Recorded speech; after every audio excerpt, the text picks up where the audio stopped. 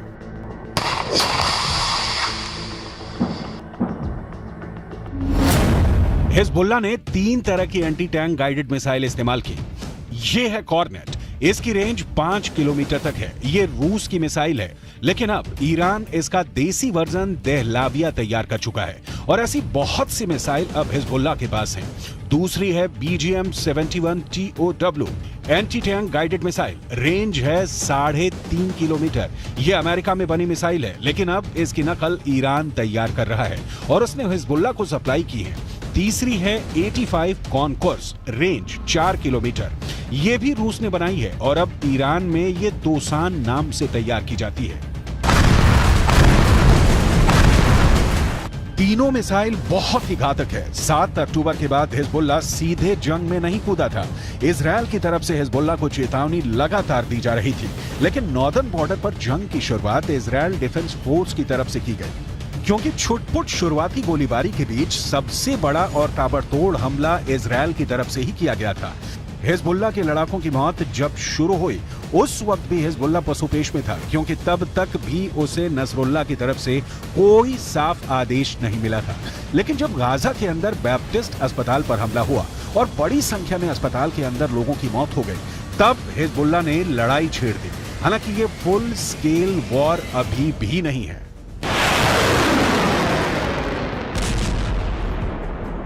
और इस 3 हफ्ते की लड़ाई में हिजबुल्लाह के अब तक 50 से ज्यादा लड़ाके मारे जा चुके हैं। अक्टूबर के तीसरे हफ्ते में तो हिजबुल्लाह के 20 से ज्यादा लड़ाके मारे गए थे, जिसके बाद इस जंग में हिजबुल्लाह धीमा पड़ता नजर आया, लेकिन बाद में धीरे धीरे वो इस जंग में फिर वापस आ गया।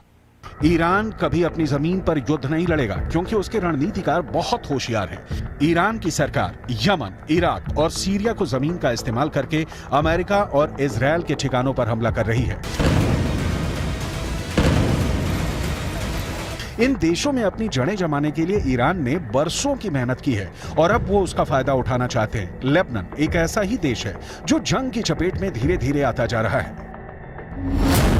लेबनान के अखबार नहार नेट ने यह रिपोर्ट किया है कि इजरायल ने ब्लीडा इलाके के पूर्वी बाहरी इलाके में फास्फोरस बम से हमला किया है, जिसकी वजह से वहां मौजूद आसपास के जंगलों में भारी आग लग गई थी। इन फास्फोरस बमों से लगी आग लंबे इलाके में फैले जंगलों तक फैल गई, जिससे भारी नुकसान हुआ। इजराइल की तरफ से लगातार ये कहा जा रहा है कि लेबनान हिजबुल्लाह के कंधों पर बंदूक रखकर जंग में कूदने का जोखिम ना उठाए, क्योंकि इस बार लेबनान बहुत बुरी तरह जंग की चपेट में आएगा और फिर ये कहकर पल्ला नहीं झाड़ सकता कि इस जंग में उसे हिजबुल्लाह ने घसीटा है। इजरायल के प्रधानमंत्री बेंजामिन नेतन्याहू पहले ही ये कह चुके हैं कि लेबनान को इस बार ऐसा जवाब दिया जाएगा कि वो दूसरी जंग लड़ने के काबिल ही नहीं बचेगा। שאתם עושים פה ומה ששמעתי עכשיו מהמפקדים שלכם זה דבר חשוב מאין כמוהו. אתם הורגים אנשי חיזבאללה שמנסים לתקוף את קו החזית שלנו. אני לא יודע עכשיו, כשאני נמצא איתכם, אני לא יכול להגיד לכם כרגע אם חיזבאללה יחליט להיכנס בצורה מלאה למלחמה. नेतन्याहू के अलावा इजरायल के रक्षा मंत्री योव गैलेंट पहले ही कह चुके हैं कि इस युद्ध में इजरायल का बदला ये तय करेगा कि अगले 75 साल तक इजरायल की जमीन पर रहेगा या नहीं। अभी तक हिजबुल्लाह के 50 से ज्यादा लड़ाकों के मारे जाने की खबरें आ चुकी हैं, लेकिन इसके बावजूद भी इजरायल के रक्षा मंत्री ने बयान ये दिया है कि अभी वो युद्ध को विस्तार नहीं देना चाहते। מנהלים מלחמה בחזית הדרומית כנגד חמאס. אנחנו מוכנים לכל התפתחות בצפון. חיזבאללה סופג נפגעים רבים. יחד עם זה אין לנו עניין להרחיב את המלחמה. אם נידרש לעניין הזה, נדע מה לעשות. הכוחות מוכנים בהגנה. नोट करने वाली बात यह है कि जब इजरायल नॉर्दर्न बॉर्डर पर युद्ध का विस्तार नहीं चाहता है, तब 45 से ज्यादा हिजबुल्लाह लड़ाके मारे जा चुके हैं। तो सवाल यह उठता है कि अगर इजरायल युद्ध का विस्तार कर देगा तो फिर हिजबुल्लाह की हालत क्या होगी।